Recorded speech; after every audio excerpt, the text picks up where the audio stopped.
Black Earth offers a full suite of humic solutions, from high-purity granules to powder, liquid, and soluble formulations, all powered by pure humulite. Trusted by growers worldwide from one of the world's rarest humulite reserves. Grow stronger with the power of Black Earth humulite. Learn more from Mind to Market by visiting blackearth.com.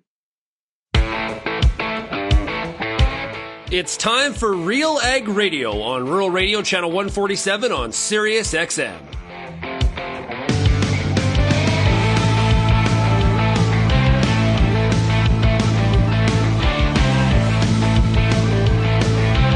RealAg Radio and RealAgriculture.com is your home for insight and analysis of the issues that are impacting your farm business. Let's get real and get connected with RealAg Radio.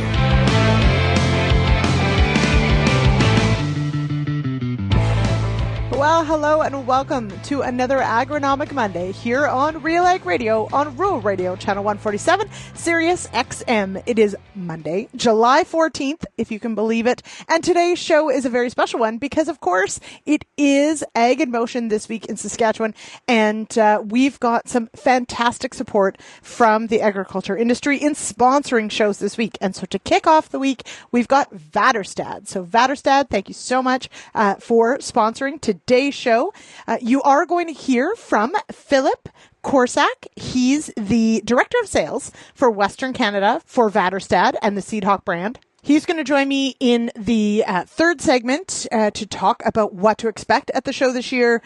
Is bigger always better? And what's sort of going on behind the scenes at Vaderstad for product development and meeting, of course, all their customer needs. And a big encouragement, of course, if you are at the show this week, stop by booth 620. That's 620.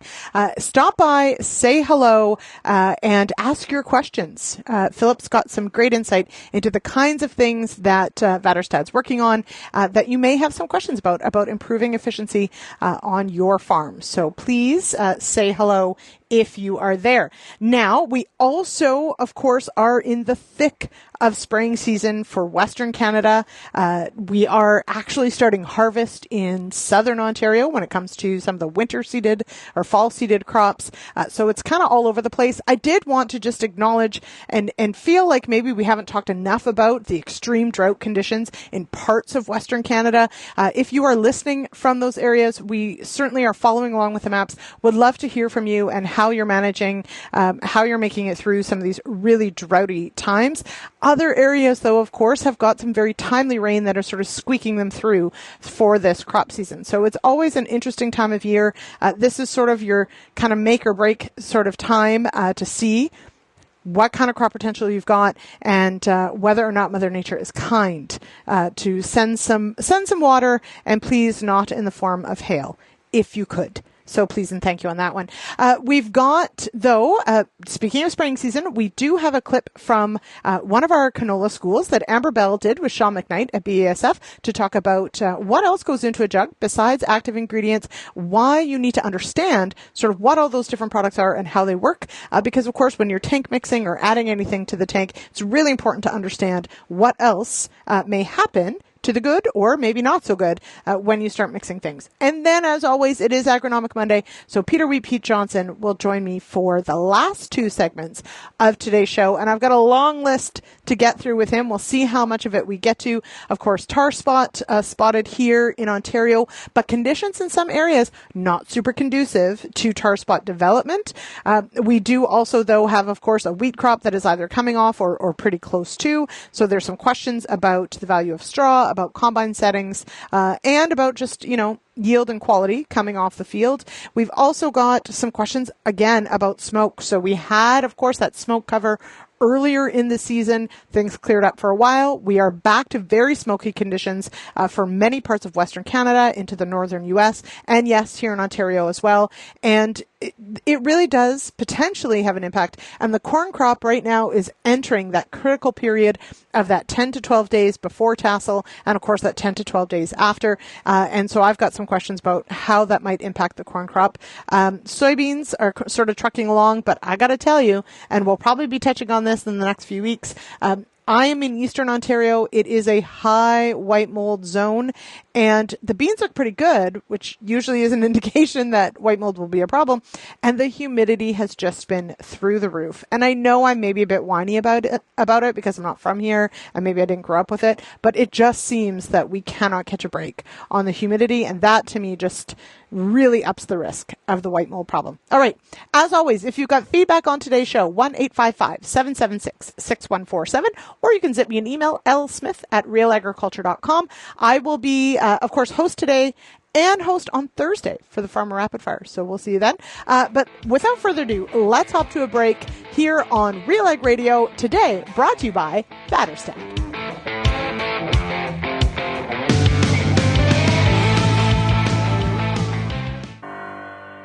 The new Brandt XT grain cart delivers unmatched forward auger reach, side auger reach, and discharge spout clearance for easy positioning, with sight lines that allow you to actually see what you're doing while you're doing it, saving you time with each load and getting you back to the combine sooner. They say hindsight is 20/20. We say seeing what's in front of you is better. Lead the field with the new XT grain cart from Brandt. Peter Johnson at WheatPete, RealAgriculture.com, and what an opportunity! Oh my gosh! You think you can't grow better wheat? You are absolutely wrong. We're going to show you how to strive for those record wheat yields that they get in the UK and in New Zealand. You can grow 150 bushel wheat. I'll show you how.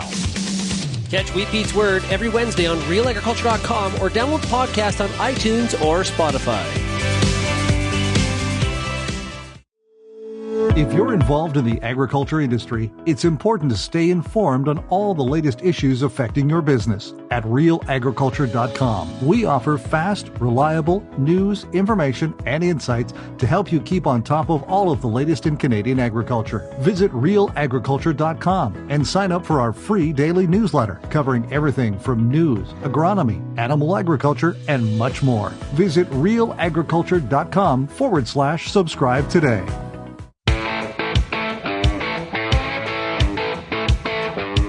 Welcome back to RealAg Radio here on Rural Radio, Channel 147, Sirius XM. I am your host on this Agronomic Monday, Lyndsey Smith, and today's show proudly brought to you by Vaderstad. Vaderstad air seeders and tillage products are built for farmers and engineered for results. See these products and other innovative solutions at Vaderstad's booth, number 620-620 at Ag in Motion, or visit Vaderstad.com. You know who will be at the Vaderstad booth at some point over the next couple days? Why, it's Amber Bell. She will be on location at Ag in Motion, just outside of Saskatoon this week. But she had time, of course, to stop in for a quick clip on this Canola School episode with Sean McKnight to talk about what else is in a jug besides active ingredients and why what's in there makes a big difference on the spray pass. I'm Amber Bell, and this is Real Agriculture. Here today for an episode of Canola School with Sean McKnight, who's a technical marketing manager with BASF and a self-proclaimed herbicide nerd. So we're going to be talking about, obviously, what's in a formulation. So let's break it down. You know, what do you think is the most important thing for growers to know about what's in a formulation? Wow, that's a huge question. I think what's important to know is that there's more than just an active ingredient in a formulation. So, you know, as a grower or an agronomist, you look at a label and it might say, you know, for example, like 150 grams per liter glufosinate ammonium for something like Liberty 150, but there's a ton of different things that go into a formulation. There can be solvents and buffering agents and, you know, anything that keeps that thing in solution. And then probably most importantly would be the surfactants and the adjuvants that are in that jug of chemical as well. Right, so let's talk a little bit about the surfactants and adjuvants, because I feel like that can be sort of a misunderstood piece. What is the purpose of them? You know, what are the differences? Yeah, talk to me a little bit about that. Sure. So we use those words kind of interchangeably, and they, you know, kind of mean the same thing, but there's a couple differing things in terms of surfactants and adjuvants and considerations, I guess. And so when we talk about surfactants, generally when you're talking about a surfactant, it's something that modifies the surface tension of water.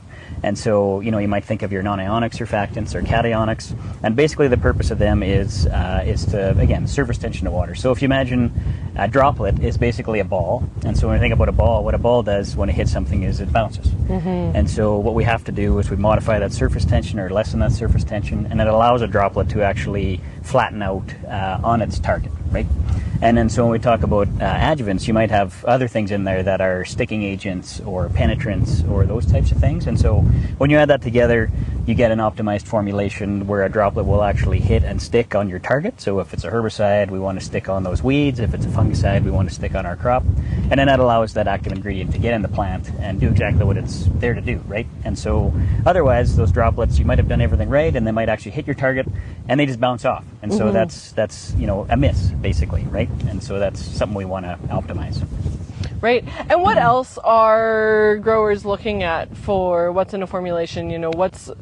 If they're going and shopping around, what are some things that they should really be looking for?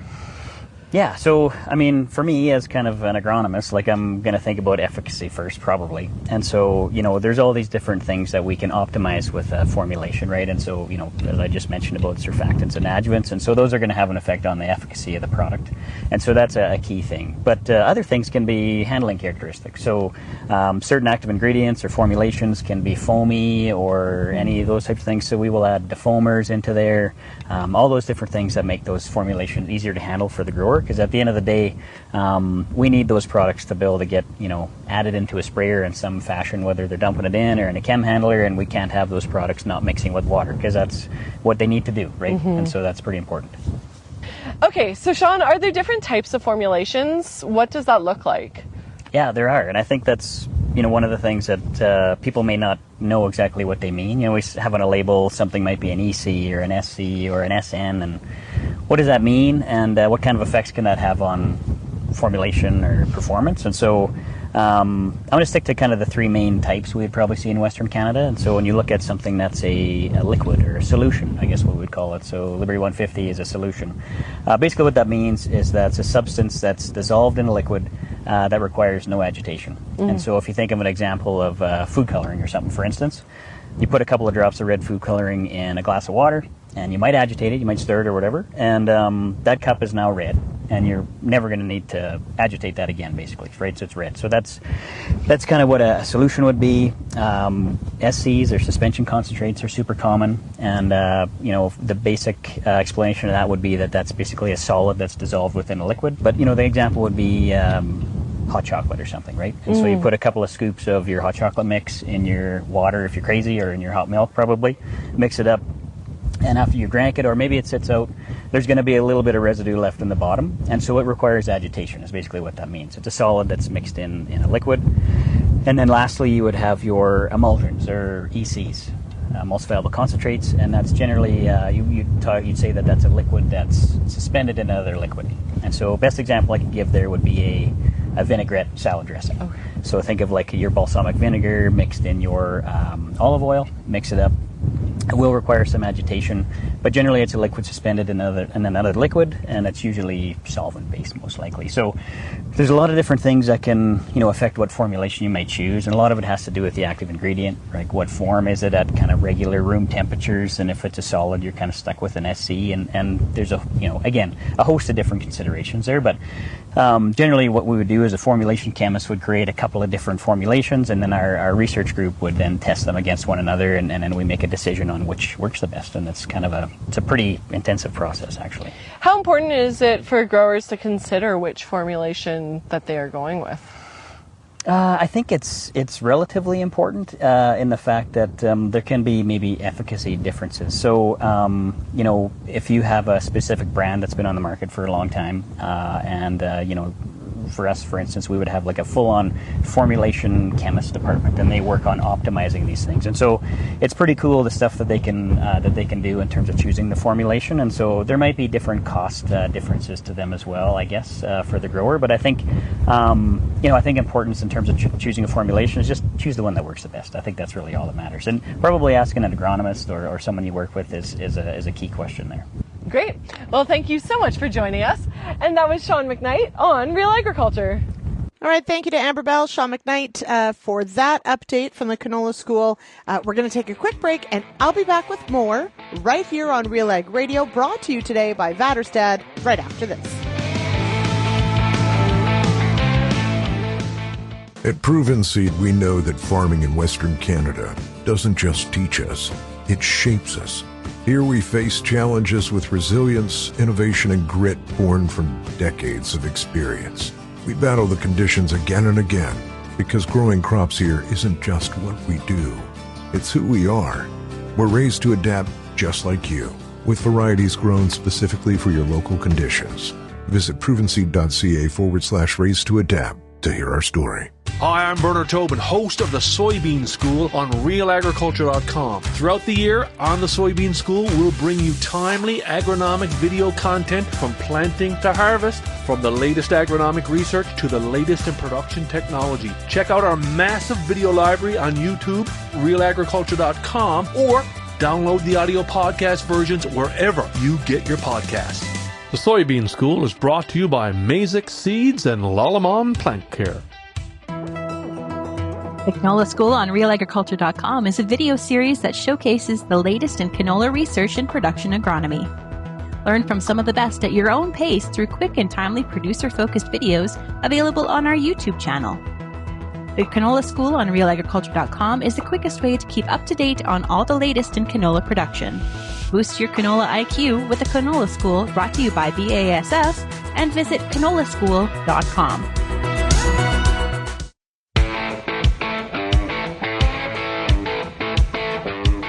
Welcome back to RealAg Radio here on Rural Radio, Channel 147, Sirius XM. It is time for today's product spotlight with Vaderstad, our show sponsor, of course. And with me, I've got Philip Korczak. He's the Director of Sales, Western Canada for Vaderstad. Welcome here, Philip. Good morning. Thanks for having me. So an exciting week, of course. It is Ag in Motion in Saskatchewan this week. Vaderstad has had a record-breaking sales year. What do you think went into making that possible? How are you carrying that momentum into this week? Yeah, great question. Vaderstad, and specifically the Seedhawk toolbar with our precision delivery tank, has just completed our most successful year ever in terms of sales and additional units into the marketplace. So we're very lucky to have a customer base that believes in our product, sees the value of the benefits and the features that we have on our toolbar and our tank, and that the demand was still in the marketplace over the course of the last 18 months, 12 months in order for us to deliver to the customers for spring of 2025. I'm not sure if you were at Ag in Motion last year or not, but we launched what was the biggest cart in the industry at the time, a 1,350 bushel tank. And that really resonated with our customers, more so than actually probably even we were expecting. The capacity, along with the known precision and reliability, really touched base with our customers. So that was one of the things, but of course, and I know this is a little bit generic, but we really do believe in it, that the people that we have at our factory, along with the people that we have out in the field supporting our dealers and our customers, have really put in a lot of work over the course of really the last 5, 6, 7 years. And a result of that is the result of our sales over the last 12 months. So we're pretty excited to see that, and believe that that's the sign that we're on the right track, and that our product is a product that's desired by our customers. Now, for anyone who is going to head to the show, who's already maybe en route, your team, of course, has been super busy behind the scenes on product development. What can producers expect to see or hear more of if they come and visit you at booth 620 at AIM? Yeah, so this year is a little bit of not a slower show, but just not, we don't have anything fancy that we're going to be launching this year. However, I mentioned to you in the last question there that we had launched a 1,350 bushel tank, which at this time last year was the biggest in the industry. It's not anymore, which just goes to show that us and our competitors are always innovating. And that's what we're doing as well. We've got quite a few things in the pipeline that we're working on that our customers have been asking for, more flexibility, more tailored solutions, more ways to integrate with their existing operations or tractors or systems that they're using on the farm currently. Modularity in our air cart, giving configuration options to customers to better suit their specific needs, because not one solution fits all, as we're all aware. So We're working on a lot of things in the background, and we're looking forward to having some additional conversations with our customers and hearing what they think about some of the things that we're working on when we have those one-on-one conversations. Definitely one. I just recommend to everybody who stops in, take advantage of the people that are there to exactly that, bring up sort of your unique situation and how the solutions may fit in, because that is just what's so key about these face-to-face conversations and what you can do at a show like this. Now, Philip, this does, of course, happen at a time when I'll say things are interesting.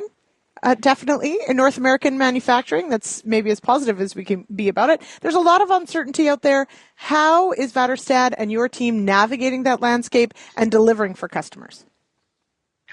Yeah, really good point. As much as I said, we had a very successful 2024 into 2025 season. A lot of things changed when a certain gentleman took the office in the United States back in January. So there's a lot of uncertainty in the industry. And as a result, we've seen some pretty significant shifts in buying habits across the board, I believe, not just Vaderstad, but our competitors as well, and with combines, tractors, sprayers, et cetera. So we're trying to essentially control what we can and not necessarily spend too much time worrying about things that are outside of our control. So supply chain, we have the ability to engage with our suppliers to be making sure that we're getting consistent product, that the quality standards are still there. We're also engaging with additional suppliers so that if there are issues in the supply chain, that we're not just a single source for some of our components. And as I already mentioned, staying focused on our planning, having clear communication with not only our own internal staff, but out to our dealerships and our customers so that they understand where we are, what we're doing, and that they can continue to be, or that we can continue to be a reliable partner to both our dealers and our customers. So a lot of focus on what we can control, and maybe not as much paying attention to a lot of the noise that seems to change sometimes on a daily or weekly basis that's out in the news cycle for sure. So probably a lot of that is what's going to help us moving forward, in all honesty. Mm-hmm. Just quickly before I let you go, you did mention, of course, the impressive capacity of the tank that you rolled out last year. This push to always be bigger. When you talk to your customers and clients, do we think that there's like a top end to this, or is there really just a continual more capacity, fewer stops, peak efficiency? I think you just hit on it right there, Lyndsey. It maybe isn't necessarily larger capacity, larger toolbar sizes, but it's how can I be as efficient as possible is what we're really hearing from the customers. So we've got some thoughts on that for future development. I'm sure our competitors do as well, but does that necessarily mean a bigger tank, a bigger toolbar, or is there other ways that we can keep our farmers efficient in the field? Like you said, less stops is maybe an option, or how can I just make sure that that tight window that we seem to be getting every spring with seeding, how can I be as efficient as possible to get that crop in the ground as fast as possible? So stay tuned. And I think in 5 years, you'll see, or 5 years or less, you'll see a lot of different things from us, as well as from the industry in general to solve that, or try to solve that for our customers. Awesome. Okay. Exciting stuff. Philip, thank you so much for joining me here on RealAg Radio. Have an excellent show. Everyone, go check out the Vaderstad booth and go ask your questions there. Thanks so much, Philip. Thank you. All right. We'll be back with more RealAg Radio right after this.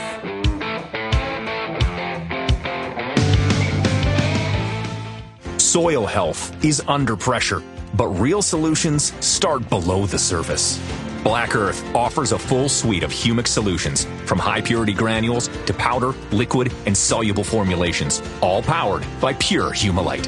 Formulated for performance, backed by consistency, trusted by growers worldwide from one of the world's rarest reserves. Grow stronger with the power of Black Earth Humulite. Learn more from Mine to Market at blackearth.com. It's summertime, and you've got a lot of important decisions to make when it comes to your corn crop. Let the Corn School on RealAgriculture.com help guide you through those big decisions with input from leading experts in the field. If it's spray timing, disease identification, or any other field issue, the Corn School's got you covered. The Corn School on RealAgriculture.com. Brought to you by BASF and Pride Seeds.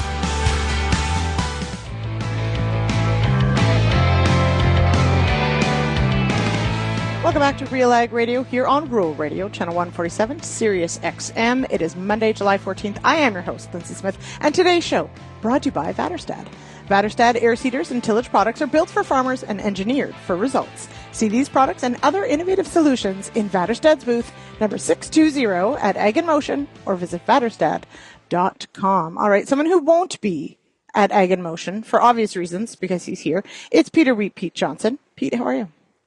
I am awesome, Lyndsey. And by the way, the fact that I'm here on RealAg Radio doesn't mean I can't be in Saskatchewan at Ag in Motion.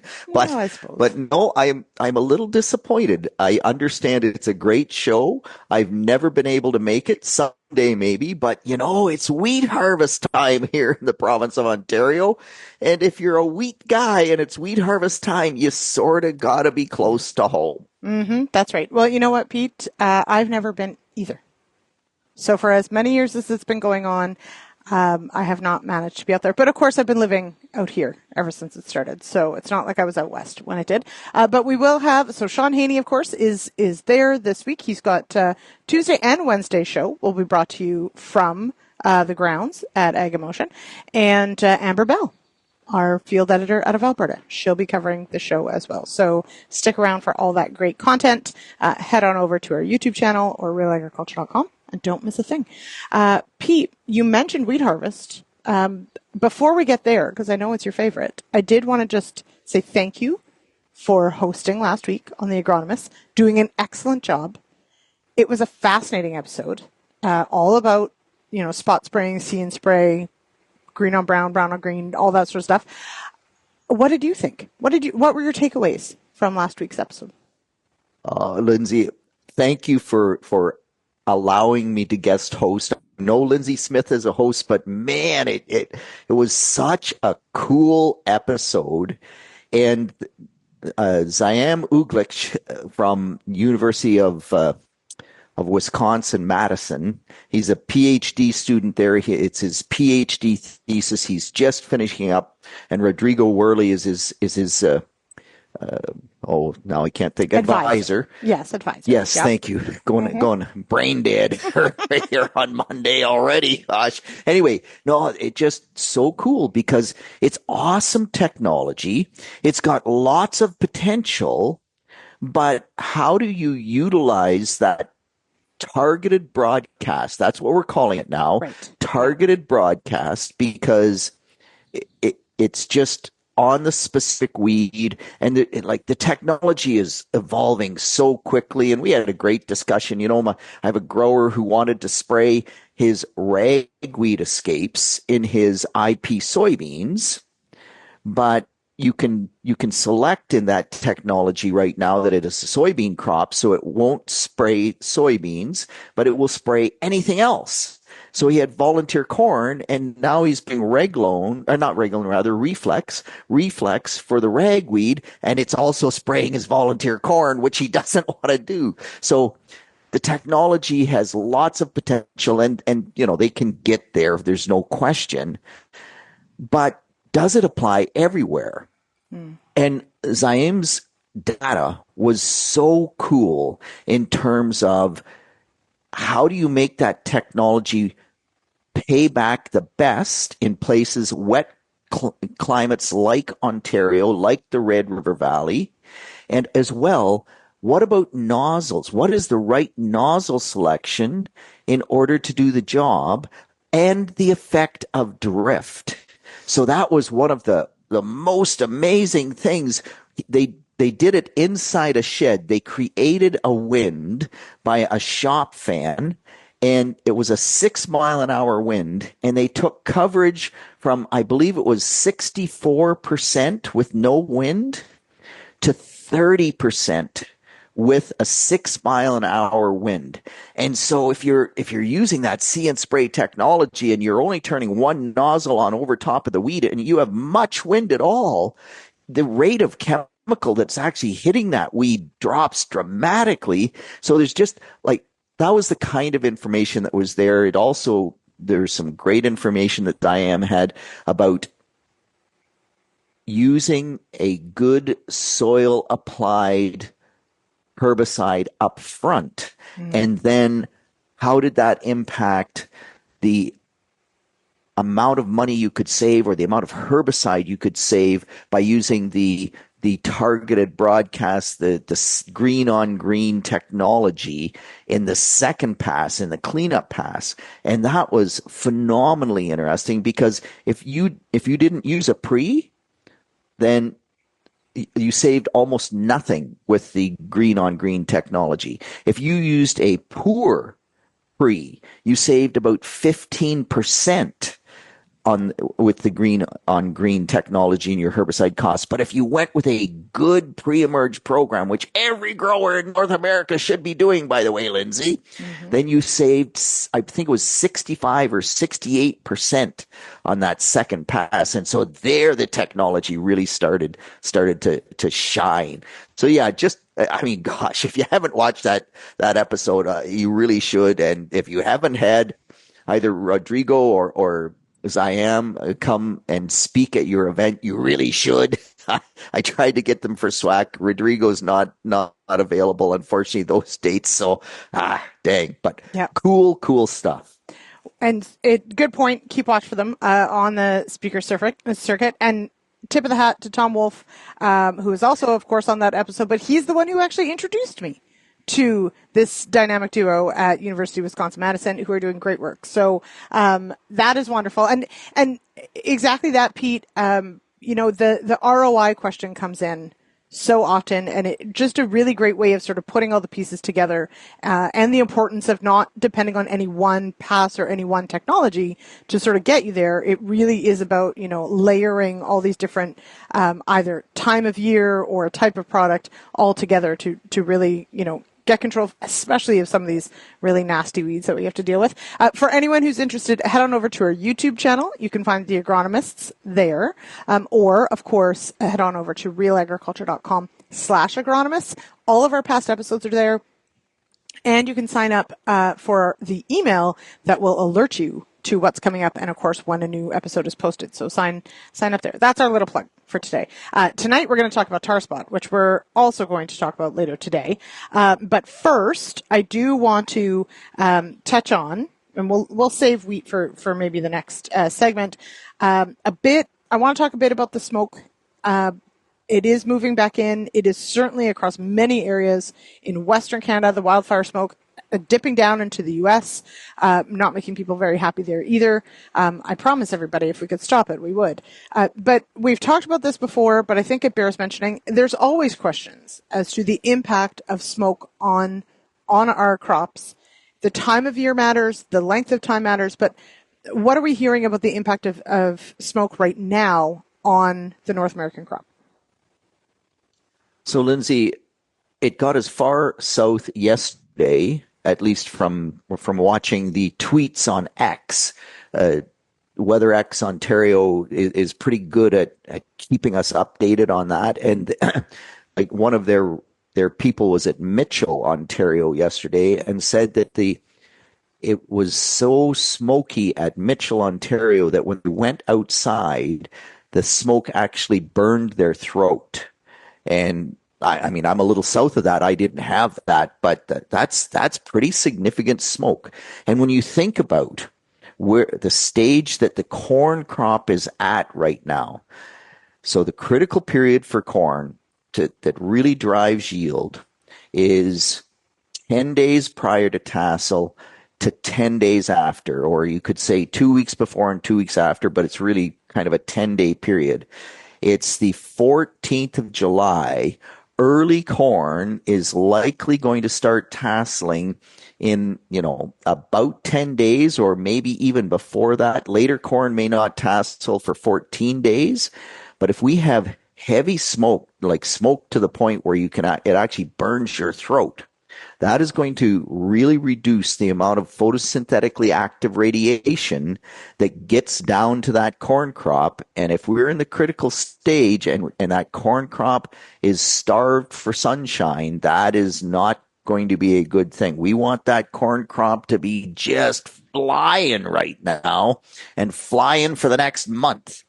With soybeans, we're not at the critical stage yet. So today it's not as important with soybeans to have that maximum photosynthetic activity.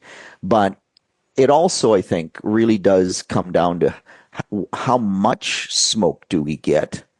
Because it's really hot right now and corn likes heat to a point, but corn doesn't much care for it to get, to 35 Celsius.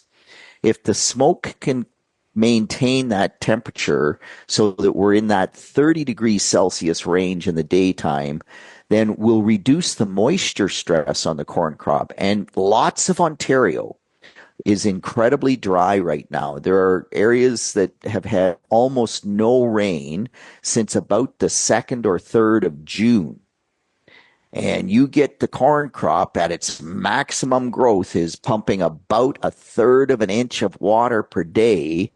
Most soils store, 2 inches of water per foot, maybe 2.5. That water's all been used up. So we have soybeans that are actually going limp in the heat of the day. We have corn that is rolling up in the heat of the day. If the cloud cover or the smoke can keep the heat a bit reduced, that will mean less drought stress on the corn crop, because it's all about water supply and the amount of transpiration that has to happen to keep that corn crop cool and also photosynthesizing. So it could be a benefit from a temperature standpoint, but man, if it's blocking sunshine, and for the growers that did get rain, I talked to some growers who got almost an inch of rain in a pop-up thunderstorm yesterday, Sunday. So if you have that inch of rain, you want maximum sunshine. You're not wanting that crop to slow down. Mm-hmm. We were one of those. I would not say that we are dry. It definitely had been a while since the last rain, but we were probably, I know that from our perspective, we were asking for dryness, but we were one of those that got quite the rainfall yesterday that sort of popped up. We're just dealing with awful humidity. And I know I'm saying this as a Westerner that doesn't like humidity in general, but oh my gosh, even without rain for quite some time, the humidity, I can't walk across even, a relatively short hayfield that's regrowing and it's just wet. Everything is wet. So in our next segment, I do have questions about that because I want to touch on tar spot, of course, white mold timing as well. I did want to mention, and Pete, I'm trying to actually get an interview with a researcher that also looks at, of course, smoke is not the same as cloud, and smoke has other things in the air, and the plants have to deal with that too. And the full impact of sort of all the particulate and the crud in the air has an impact too. So if anybody out there is doing that research, I'm trying to lock somebody down to have that conversation too. All right, we're going to take a quick break. We'll be back with more RealAg Radio, brought to you by Vaderstad, today, of course, right after this.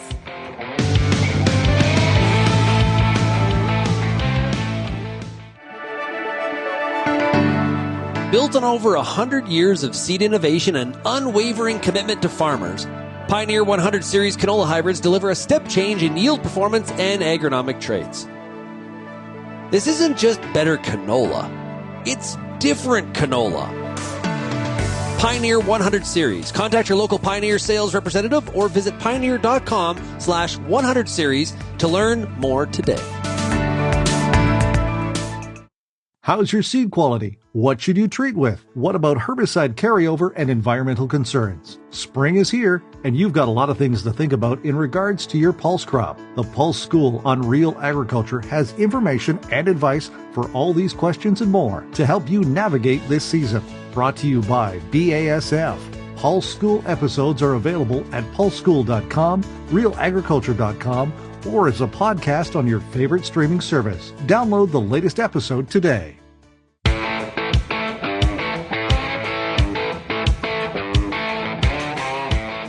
Welcome back to RealAg Radio here on Rural Radio, Channel 147, Sirius XM. I am your host, Lyndsey Smith, and today's show brought to you by Vaderstad. Vaderstad air seeders and tillage products are built for farmers and engineered for results. See these products and other innovative solutions at Vaderstad's booth number 620-620 at Ag in Motion this week, or visit vaderstad.com. All right. Joining me once again, Peter Repeat Johnson. All right, let's talk about the wheat crop because we have to. Harvest certainly underway in some areas. We're a ways off here in Eastern Ontario, although it is chugging along. It does bring up some questions about the value of straw and dealing with tough straw. But first off, Pete, what are we hearing initially for yields and quality from the early harvested stuff? Lyndsey, we don't have to talk about the wheat crop. We want to talk about the wheat crop. Oh, fine. Okay. All right. Sorry, I couldn't resist. Anyway, yeah. So actually, yields have been quite solid, and even some excellent yields. And it's kind of interesting because the variability in yields is quite massive. So we have sand farms that growers have harvested the wheat crop on that did not get much rainfall, and those wheat fields, or those areas of the wheat field, the sandy knolls, that type of thing, they were burning up a month or even 5 weeks ago. And that wheat crop is unbelievably disappointing. You look at it and you'd say, man, it looks pretty solid. And you drive the combine through and the yield monitor says 60 bushels per acre. And the one grower that I talked to said, I got out and I looked all over for the other 40 bushels per acre that I must be throwing out the back of the combine, but it just isn't there. So the droughty soils in the dry areas, and we have the Dungannon Desert, we have the Dashwood Desert, like we have some sandy areas that just, for whatever reason, have not gotten much moisture, and that wheat is not what we would like it to be. On the other hand, I talked to growers on highly productive soil, and they're 120, 130, even some 140 bushel per acre yields being talked about. I'm not sure that's whole field yields yet. We're just really getting at it. But pretty over the vast majority of reports that I've heard to date, yields are average to above average. Like, they're solid. I'm not sure they're record, but they're definitely solid, which is really outstanding because the late season heat, I'm quite convinced the late season heat took at least 15 bushels per acre away. So had we had cool weather right to the end of grain fill, I think we would have set a new record wheat crop here in the province. I'm not sure. Well, I doubt very much that we set a record wheat crop this year, but yields are better than they might have been, and that is a good thing. Mm-hmm. Now, the $1 million question. What is straw worth this year? Oh yeah, that question happens every year. And you're like, but I don't know. There's some really interesting things happening in the straw market, and straw has been strong from a marketing perspective, largely because dairy producers are really getting good at driving the dairy cow with high quality feed, but that dairy cow still needs roughage. And so in many cases, we've been feeding a lot of straw to dairy cows, and that has really helped the wheat straw market. That market is actually starting to shrink a bit because there's more dairies that are using triticale and corn silage and no alfalfa. And when they do that, the triticale often has enough roughage in it, enough fiber, if you will, that they don't need to feed straw. And so the straw market is not as strong as it was, 2 or 3 years ago. And we have big wheat acres. And even in my example of my 60 bushel on sand wheat crop, the amount of straw there was pretty darn significant. So when you talk about what straw is worth, it is an incredibly local market. And I am not going to give you any numbers of what you should sell it for. I will tell you that the range in prices that I hear is anywhere from 2.5 cents a pound to 6 cents a pound. And growers always ask, like, what's it worth from a nutrient value? And there's an excellent calculator that I developed back in, I think, the early 2000s, something like that. In the agronomy guide, if you do the math at today's fertilizer prices, there is 2/3 of a cent per pound in the phosphorus and potash portion only. That doesn't account for any of the micronutrients, any of the magnesium, the secondary nutrients. It doesn't give you anything for the nitrogen and sulfur that are in that straw crop. And we can get into a big discussion, Lyndsey. Do we value the nitrogen and sulfur? Because it will it does cycle in the soil. It does help things continue to work in the soil. But in terms of that nitrogen and sulfur that's tied up in the straw, does that become available for my next corn crop? And the answer almost always is probably not. Maybe, but how much? We're not sure. So 2/3 of a cent a pound in the P&K. If you add the nitrogen and sulfur, you're in the range of 1.25 cents per pound, and that gives you nothing for the organic matter. Right. At 2.5 cents a pound, boy, it gets really tempting just to blow it back in the field. And then the growers say, Pete, have you looked at the profitability of winter wheat in Ontario these days? Like, I gotta sell that straw just to pay the rent. So it's a really kind of tough scenario from that perspective. Mm-hmm. I suppose it also depends on the land itself. That residue might be worth more based on what you're trying to accomplish. If you're trying to increase the carbon or trying to increase, residue or cover or cycling of nutrients, maybe that's the goal and you don't want to sell it, but that's, as you said, very regional, very specific, but a good rule of thumb to at least know what you're taking off the field. So you are going to have to replace that at some point. So good to keep in mind. Now, go ahead. I was just going to say, and your point, I was going to make this point, so thank you for reminding me, but, there's an old adage that says you can never pay too much for good land, and you always pay too much for poor land. And I think the wheat yields this year really drive that home, because that good land, even without much moisture, is still racking up 120 plus bushel per acre wheat yields. And the tough land is just really struggling. And that difference is in carbon cycling. It's in water holding capability. And it's the poor land where you really should leave the straw, but that's where you got to sell it, because otherwise you're just not profitable. And it kind of gets into this, hamster wheel that you spin on, that you're going nowhere. Mm-hmm.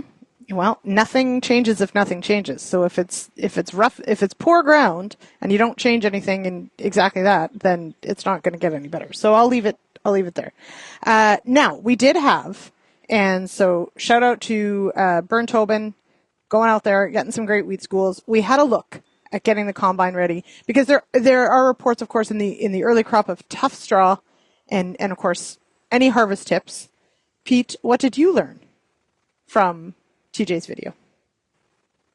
Well, so TJ's video was more particular to rotary combines, and Pete, of course, has a conventional combine, an old cylinder combine, which the upside of that is that Pete grew up on them, and so he has a little bit of knowledge there. Plus, Pete's straw is worth more because it comes out the back of the combine nice and long, and the horse people love it. And anyway, at the end of the day, what I've learned out of that whole discussion is that there's a ton of adjustments that you can make in TJ's discussion, as well as in a discussion in the Yen group. We have a WhatsApp group in the Yen group, and they're talking about, do we put filler plates in? Do we use small wires, large wires? How far back do we run the small wires? Or how do we change the veins in it to slow that crop down. And TJ talked about that, slowing the crop down as it goes through the combine to give it more time to separate in a rotary combine. So there are just so many adjustments, and fine-tuning that combine. Almost any combine, I think, will do a good job, but it is the nut behind the steering wheel that makes the difference. And my other comment would be, Lyndsey, is that just about everybody that I've talked to go into the field the very first time, and all they can say is, I'm crawling. Oh, I'm doing 2 mile an hour. I mostly can run 4 mile an hour, but the straw is so tough.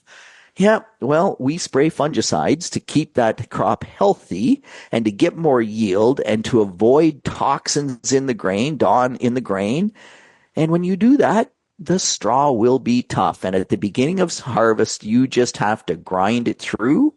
And there's not much option from that perspective. And Lyndsey, if you don't grind it through, if you kind of say, I'm not going till the straw is ready, well, we are already seeing quite a bit of black point in the sample. We're already seeing some test weights that are just on the edge. Not all. There's still some heavy wheat out there, but 360 grams per half liter is the break point, and we've already had samples come in as low as 362 grams per half liter. That's like one rain, and you are in trouble from a test weight perspective. So lots of reasons to push that combine, but the straw will be tough. Mm-hmm. You know what's fun, Pete? Our American friends probably have no idea what you mean by grams per half liter. It's like how many hamburgers per quarter giraffe or something like that. Like they're not going to understand that. But just know that, the lower the number, the worse. Yeah, so 360 grams per half liter is the same as 56 pounds per bushel. There we go. A Winchester bushel. So that should help our friends to the south. Okay, there you go. That's all right. I want to end on. We're rapidly running out of time here, but I do want to touch on tar spot just briefly because, of course, as I mentioned, that is tonight's episode of The Agronomist. We will be talking about, of course, the finding of it here in Ontario, kind of right on time, and what we can do about it, and of course the conditions that are favorable for it. And Pete, you're talking about it being very dry in some areas. It's very humid where I am. So does tar spot like heat? That's my question, because it is warm out there. So tar spot does not like it too hot, but the temperatures that we're getting for the most part are still in the range where it will develop. It needs 7 hours of leaf wetness, but humidity doesn't mean that the leaves are wet. So if you walk out in the morning and the grass is dry, there's no dew, your tar spot risk is lower. And I'm sure that Albert, my great friend Albert Tenuta, is part of your panels tonight on The Agronomist. That's very cool. But he will talk about the crop protection network, and growers and agronomists should be using that website to predict their tar spot and their white mold risk, because it's just an excellent tool to utilize. And for my own farm, I was astounded. I was at high risk. It's been dry enough, long enough that the last basically week, my tar spot risk has dropped well below concerning levels. So that makes it difficult to make a decision, because if you've been burned before, anyway.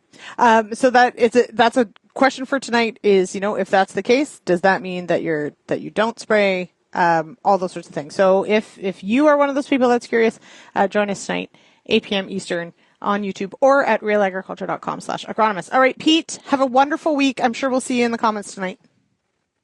Yeah, absolutely, Lyndsey, you as well. And have fun tonight. It's great hosting. It sure is. Okay. And thank you, of course, to Vaderstad for making today's show possible. We really appreciate it. Head on over to AIM and booth 620 is Vaderstad's booth. Go check it out. All right. That's it for me today. I'll be back hosting Farmer Rapid Fire on Thursday. So we'll see you then. Cheers, everybody.